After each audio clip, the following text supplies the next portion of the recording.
Hi guys, welcome to the third game between the two teams, Carariyo and AfreecaTV in the ASTL Season 3 Game 8. This is the third set, and we have a Terran versus Protoss matchup. The map is Ascension, and representing Carariyo in the yellow color in the left side of the screen is Ssak, and representing AfreecaTV at the right side corner at the blue color is Shuttle. And going to this game, Carariyo is up 2-0 with two very convincing games by the captain Mini and one of his teammates Action. I'll give you a bit of stats before the match begins. The previous games I didn't have time to give you the stats, but looks like Sak's all records in ASL ASL competitions is 40% win rate, and versus Protoss he's just 36% win rate, guys. Whereas Shuttle in all ASL AfreecaTV competitions, his win rate is 51%, and versus Terran it is 53%. So definitely, historically speaking, Shuttle has a better record going into this game. And this game Ascension, as you can see, this is a 3-player map with no ramp, and it just have a slight choke between your main and your expansion. We have seen some crazy games on this map. Not any of the PVT crazy games I know recently, but Effort and Mini played on this map in last week ASTL. And it was a crazy ass game, and you should go and check it out in my ASTL playlist on my YouTube channel. That game just shows how the winner was such a good player. But look at this, guys. Shadow went for scout after gateway, and he scouts in the wrong direction, and he's gonna find nothing. And we'll see when is the timing of the scout from Ssak. Ssak is right now just content just to bunker up in his base and mine stuff, minerals and gas, getting his gas facility setting up right now. Protoss takes the assimilator as well, so that signals to me that he is going to go for robotics facilities, and then he's gonna not make a zealot, I think. Yeah, if you look at his supply, it's 16 out of 18, so at this point, I guess, I'm wrong, oh my god, I'm sorry. Even though I'm a Protoss player, I don't know the timing of the zealot, so the zealot is made, and this probe is going to get chased out of the expansion of Ssak. The zealot will get there in just about 10 seconds. This SCV finds nothing, and he's gonna go around, and he's gonna go for the 4 o'clock position. Now let's see. We have 2 units of Shuttle moving in, 1 zealot and 1 probe, and is Ssak going to defend this choke? No, he backs up into his Sim City, and very good blocking supply depot, but he's gotta be careful. This one kind of missed my micromanagement by Ssak over there, and he almost loses 2 SCV, but in the process, the zealot from Shuttle is badly damaged, and is he going to try to find the damaged SCV? No, he doesn't. He just hits whatever SCV is in front of him. And now let's check out this probe. He's gonna try to find the damaged SCV, and he finds it. He found the damaged SCV and kills him. So that was a good win for Shuttle, and now Shadow's gonna be on the back foot a little bit because these 3 Marine and 1 Vultures are trying to head out. I guess just the Vultures is heading out, the Marines is content to stay home and not any more scouting. This SCV is being as effective as he could be as a scout. He's moving, being annoying, making this Dragoon, waste a lot of time. And in the meantime, this Vulture is coming out, but is the second Dragoon gonna pop out? So the second Dragoon pops out, but this probe is gonna get lost. No, the probe backs up. Very good reaction from Shadow to back up that probe. He needs to get the probe back to build his pylon, because I think that's where he intended to place a pylon. And the Terran is gone for a starport, right? Even before his expansion is completed. So I imagine this is going to be for Vulture drop. This map is very important for drop because the distance between the main of the players and your opponent's 3rd base or 4th bases is very close, and also you have a lot of space this is inside your main, and you know, you cannot cover everything with turrets and pylons. And in the way this map spawns, Ssak is gonna have an advantage for drops because he will go directly to the Protoss' main if he crosses this black area in the middle. Whereas Protoss, if he wants to get into the Terran's main, he needs to kind of go around a bit to the 9 o'clock position and come down. So that is gonna be an advantage that Protoss will, that the Terran player will have going into the mid game. But we'll see what is the decision by both players. So now Ssak has mined up this choke, making sure that no units can pass by without his knowledge. And Robotic Felicity is there for Protoss, and Cybernetics of course is spinning, so that means good range is being researched. But we'll see, is good range going to be in time to defend against this vulture drop. These two reavers, these two dragoons, gotta be careful. Oh my god, he is so lucky.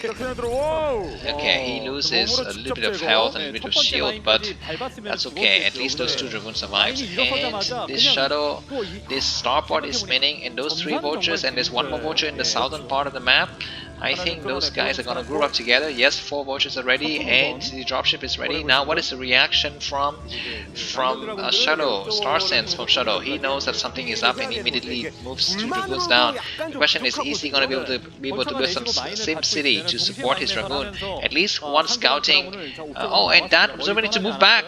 That observer is going to the wrong place, and this dropship is going all the way down.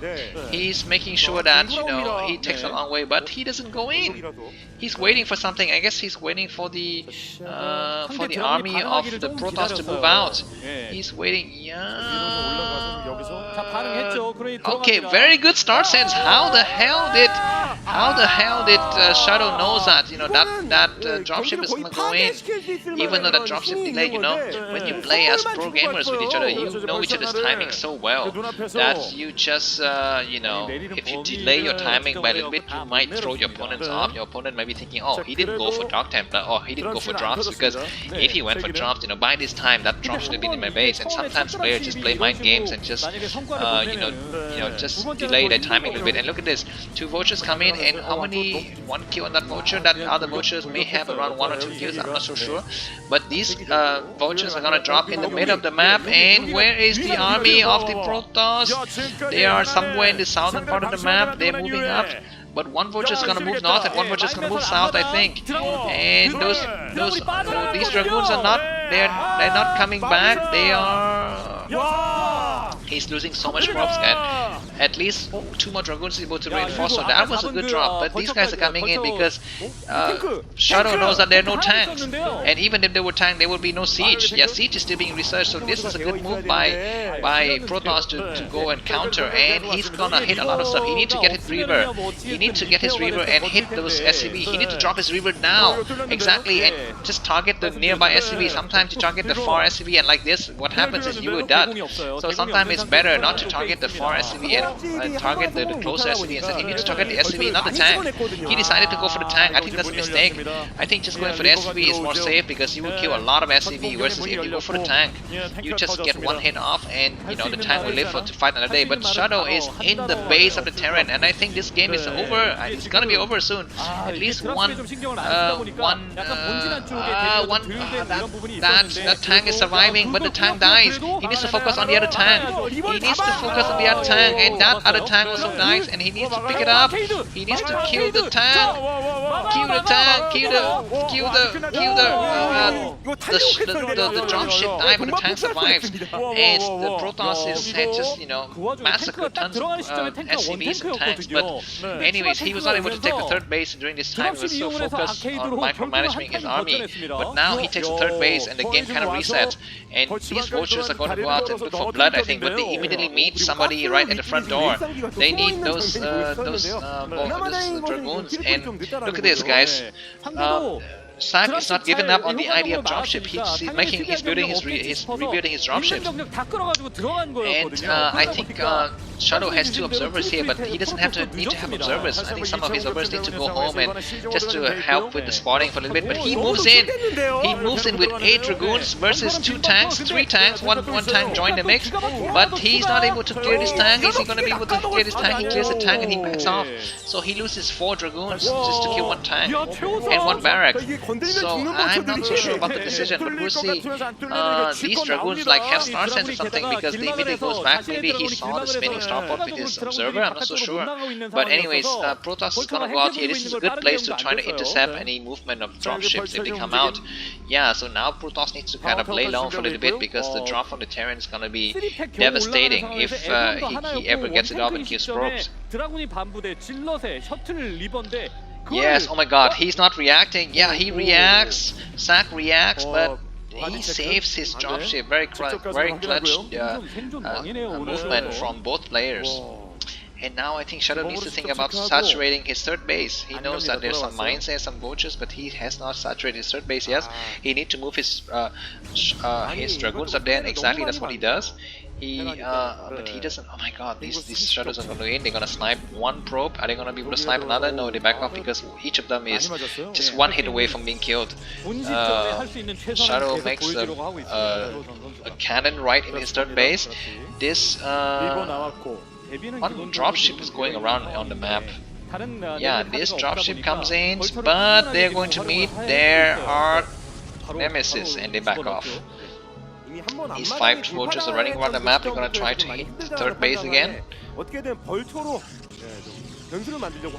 Shuttle just massing up his gateway count. They're coming in. They're gonna go for probe. 1 probe, 2 probe, 3, 4, and 5, 6. They're able to kill a lot of probes, but I don't know. Was it worth it to lose 5 vultures or 6 probes? Okay, this Reaver is gonna force a cancel on that command center, or that command center is gonna die. Oh, good cancel. Very good cancel at the last minute, and he needs to back up. Shuttle controls is immaculate, but these 2 raids are out, and he needs to back up. He saw them, right? He saw those 2 raids with his observer, but he doesn't move out. I guess because he's confident that he's got some dragoon in the back. Yeah, he's got some dragoon in the back to help support. And now Terran is building his command center again. And if Shuttle is paying attention, he will be devastating to Ssak by just delivering some blows from his Reavers. He picks up the Reavers and he's moving out, and he's gonna try to clear. Just out of the range and the vision of the tanks, and Shuttle backs off, and both the Shuttle and the 2 Reavers live to fight another day. Is Protoss going to take a 3rd base? The 4th base? That's the question to ask. He's moving some armies to the 1 o'clock position, and he's clearing out that base, and that vultures could not get a kill, so he's gonna run around and just escape, I think. This dropship is coming back, but this base is heavily defended, so I wonder what kind of business he can do here. He lays some mines anyway just to kill any army from moving out, but that is just outside of the range of the cannon. But so unfortunate for Ssak, because he got mine dragged, and oh my god, dragoon blood or dragoon juice. The army of Shuttle is quite strong with High Templars and Zealot inside Shuttles. 3 Shuttles he have now, Shuttle. And he'll be looking to attack on the Terran's 3rd base when Terran try to set it up. So we'll see. This map has a lot of kind of invisible terrain just above your 3rd base, and you have a lot of ridges, so it's very difficult to cover everything with turrets. Another way to use those Shuttles effectively would be also just to bomb the main, to come in with High Templars and Zealot. High Templars would storm the SCV, Zealots would clear out mines and tanks and turrets, and that's what he's doing. He's dropping in. First Zealot is going to clear the mine, and another Zealot, and something died, but he needs to clear out these turrets so he can escape later. Oh, but these raids are coming back, and those Reavers are not going anywhere without the the shuttles. They are okay. They are focusing on the starport. They are focusing on the starport. They need to get one more hit on the starport, and he gets in. And High Templars is ready. Storm, one good storm, one more storm he needs to hit. This storm is gonna hit somebody. Yes, he hits the tank, but he's not able to kill the tank. So that engagement was not so good for Shuttle because what is this? What are these two Zealots still doing here? He's attacking the SCVs that are mining the gas. He needs to move back up. Shuttle, he's gonna lose a lot of Dragoons. Okay, he moves back up just in time. I was gonna say, when you play Protons versus Terran and you are storming your enemy, you need to focus on killing tanks. Like, kill them, not just damage them with one storm, because tanks can be repaired and repair only costs minerals.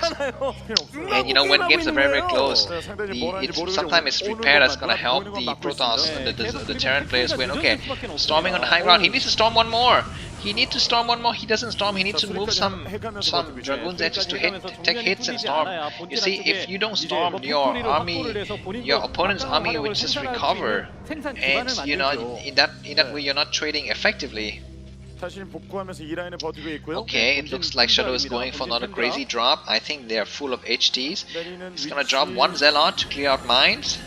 I guess he does, and he drops in here, and Terran is not reacting. One more storm on this position. Oh my god, his genius move to clear a lot. Oh my god, oh my god. Let's look at the kill count on that High Templar. I think that High Templar has like 10 kills. That High Templar survived. No, he doesn't survive because this Shadow is cornered. But that was a good move, man. Coming from the north side, going through the Terran's main, dropping one High Templar and then going for the expansion. That was just an ingenious move. And this Shadow is going to try to get out, but it is able to drag some mines onto the SCV, killing the SCV and also killing the turret. And a bunch of drops happening here. He needs to move the Zealot in the back. Yeah, the tanks in the back are going to get shelled. And these Dragoons need to move forward, not focusing on the command center. They need to focus on attacking units like that.